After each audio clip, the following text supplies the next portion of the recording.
Hey there, it's Bruce from Nature Calls, and Ethan from EDC Adventures is going on the AZT, or the Arizona Trail, and he wanted to do it with a minimalist tarp, so he got a hold of me and we put together a tarp. Went off of what he wanted as a design. He wanted a 7 foot by 7 foot with 8 tie outs, so basically a tie out in each corner and a tie out in between each one of those. So I got to send it out to him right away because he's leaving in about a week. And but I need to get some pictures for the gram, you know, so let's do some quick setups and then I'll show you how I built it after that. All right, so here's the tarp, and I use the 1.1 ounce Sil-Poly PU 4000 fabric, and can't remember what lines are. I'll put all that down in the description. All in though, it's around 9 ounces for a 7 by 7 foot tarp. Let's do some quick setups. Where's my ridge? There's my ridge line. I'll put Ethan's channel link down below, so if you want to follow him on his Arizona trail.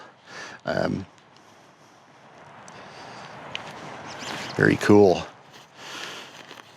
And then I'll go over basically some of the reasoning that I did certain things and why I did these things. So here you got your basic A-frame. When I go minimalist tarping, 90% of the time, if I don't have trees or rock to work with, this is what I do. I know I've done tons and tons of different tarp setups, but really when it's raining, I need to get something up that's going to protect me. That is, this is really can't be beat. Now I've made each of these loops capable of putting a trekking pole through on every single one of the tie out points, and then using these line locks, which I found when I'm doing this minimalist tarping, is easier to stake to the ground and then have this adjuster right up here. You'll get things done a lot faster and adjusted quicker. This is all, of course, tacked to the ground. I could tack that one down too for storm.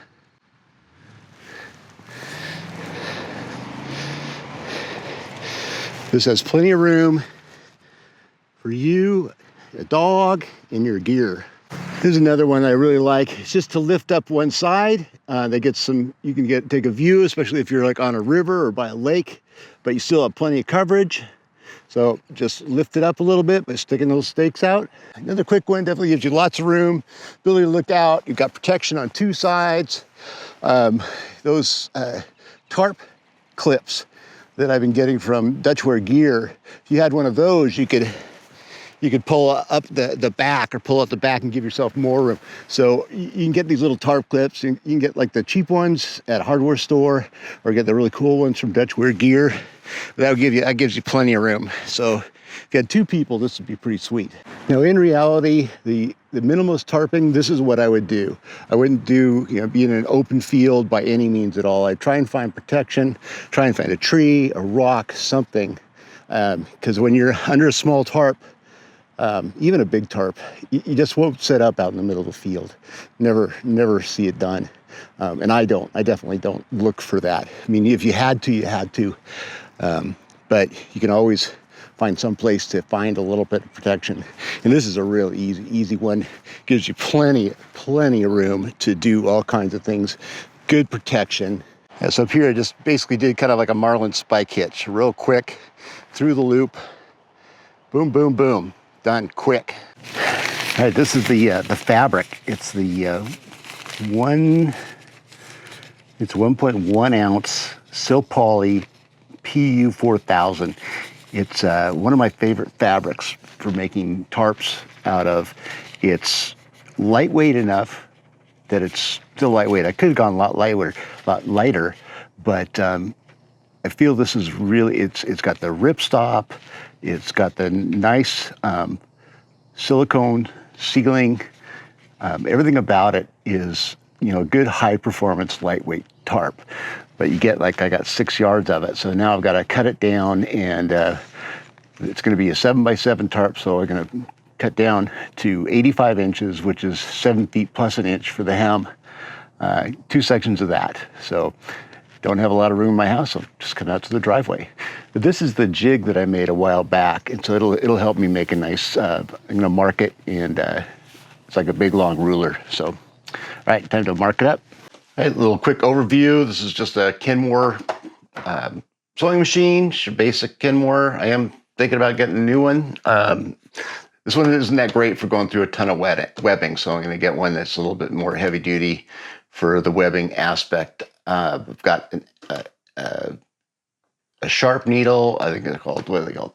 AccuSharps, or so you don't want the needles that are round. They're basically rounded. The standard needle that you get with a sewing machines or doing like denim and cotton, they actually aren't sharp, and so they push fibers away.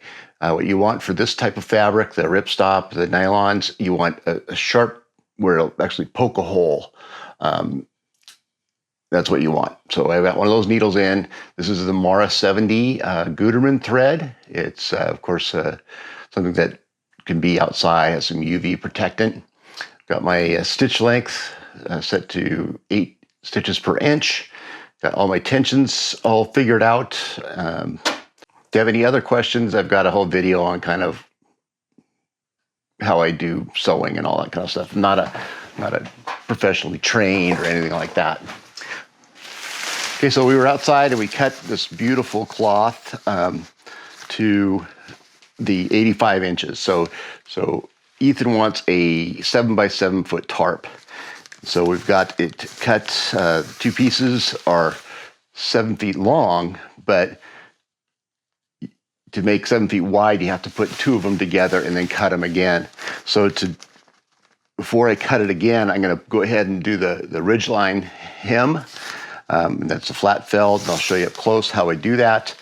So once we get that done, then we can go to the other 7 foot, because they don't make fabric that's 7 feet wide. They basically make it like 54 inches wide.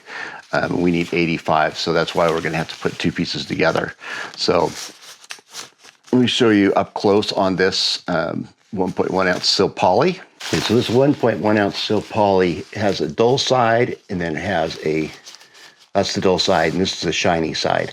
So you just kind of decide on what you want on the outside. I don't think it makes a big difference. I have a feeling this has the silicone a little bit closer. I like having the dull side out so it's not shining. So what we need to do to begin this hem is put the 2 sides we want outside facing each other. Okay, so right here on my zipper foot, there's little lines. In this first pass I'm going to do, it's just a little less than 1/4 inch for this first pass, and this is down both the long sides, or the long side, because we're going to make one big long 7 foot tarp. Make sure I've got everything lined up. You've got a way to drop a needle. That really helps out, I find. And I don't really go for the pinning anything. This material is, you want as few holes as possible in your material. So if you pin it, you're just going to get that many more holes in it. I can just kind of shift this back and forth and keep it in line, and it seems to work out just fine. Lock stitch.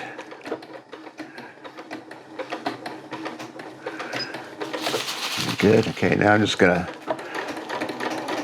run it down. I check every once in a while.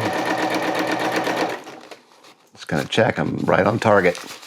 So I mean, if you want to do clamps or pins, that's your deal. I don't do that. Okay, there's the first hem. Now we're going to basically turn it around on itself. That.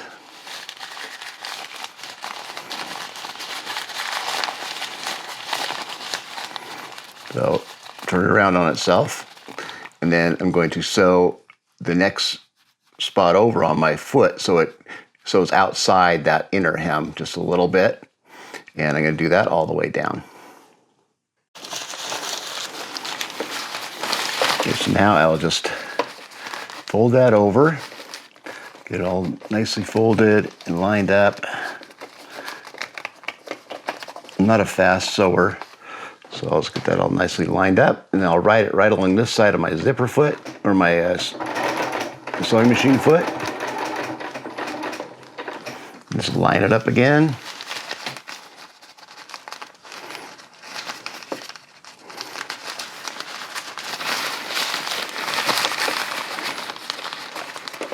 Make sure everything's all good.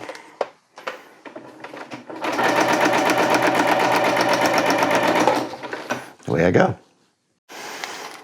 Okay, so there's the second one. So now we butterfly it open and lay that down. Now I'm going to sew right along that edge, and some people call that a flat felled or French seam or a semi-flat felled or pseudo flat felled. I don't really care, but it makes a nice, pretty watertight hem. Wherever these little threads are going through, you gotta seal that up. But it's pretty strong, pretty nice. So now I'm just gonna sew right down that edge. So now I'm having to push half of the fabric through this slot here, and so you just I go a little bit slower, and then that way I can manage everything nicer. I'm not in any hurry. And I'll just kind of keep pushing this up, pushing that out, flattening it.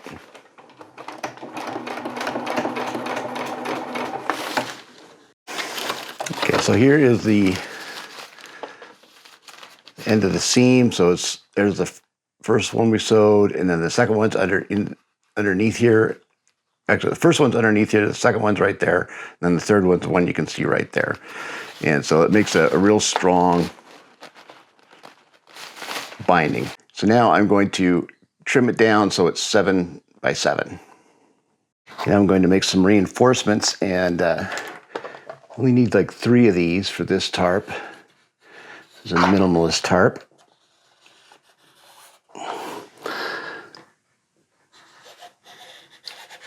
So I'm going to make 3, cut out 3 of these, and one of these I'm going to cut in quarters, and that will be for the corner tie-outs, and then the other 2 I'll just cut in half, and that'll be for like the ridge line and for the midway tie-out points. Now I'm just going to put a little silicone. What is this? This is the seam grip with Sil, and stick it right on that corner. Squish all the little bubbles out.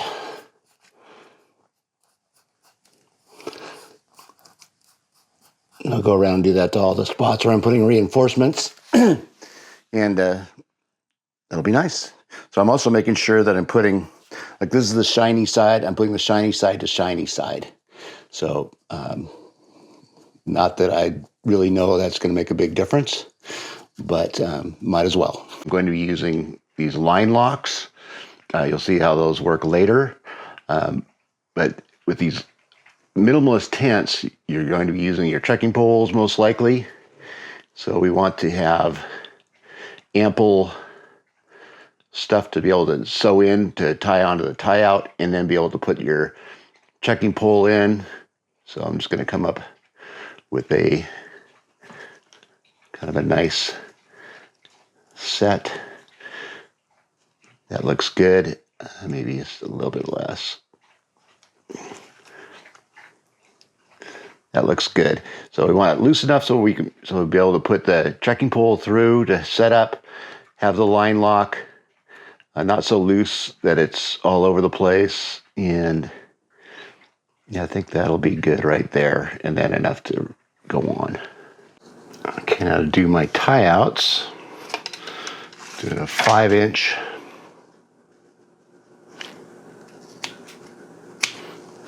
grosgrain.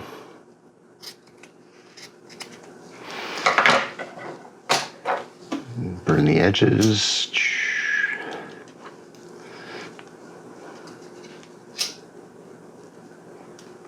And using these little line locks, and I'll show you later on when I do a setup, but I found when I do these small tarps and when I'm out in the field, it's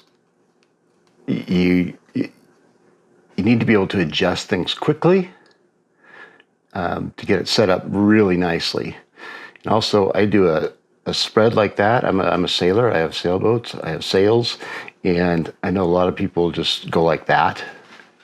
It's probably okay, but like with my sails, the corner, the clew, is spread out and that makes sense to me just because that distributes the stress more radially. I'm also leaving a gap so you can put the trekking pole in there. That's the other thing about doing these small tarps is you've got to be able to put your trekking pole in there too. You'll see all that later.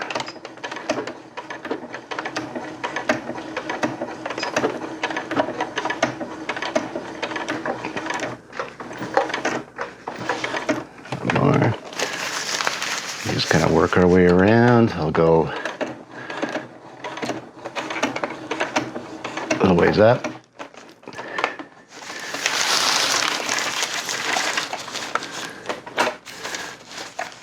I'll go across.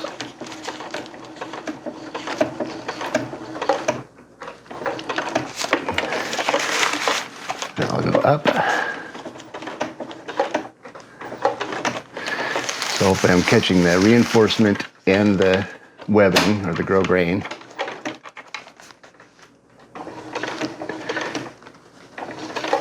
I know sometimes on webbing you see a lot of zigzag, like really thick, but with this type of fabric, if you do that really thick, back and forth, back and forth, back and forth, back and forth, back and forth, that'll just create a hole. So I don't do that. It's not necessary, I found, to just do your regular old stitches.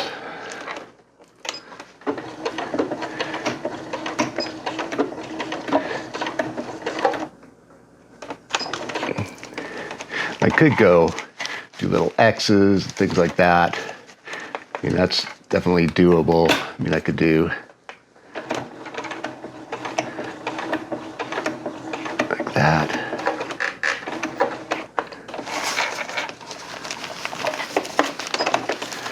Back up.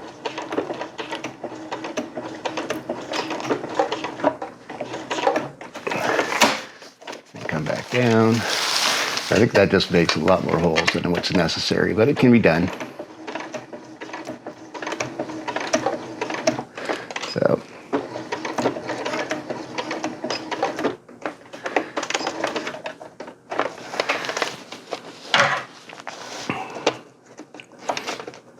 Yeah, if you have your tensions all set right, and you know, that's just a strong. It's strong. I'd rather mend it or re-sew it than to punch a bunch of holes into this fabric.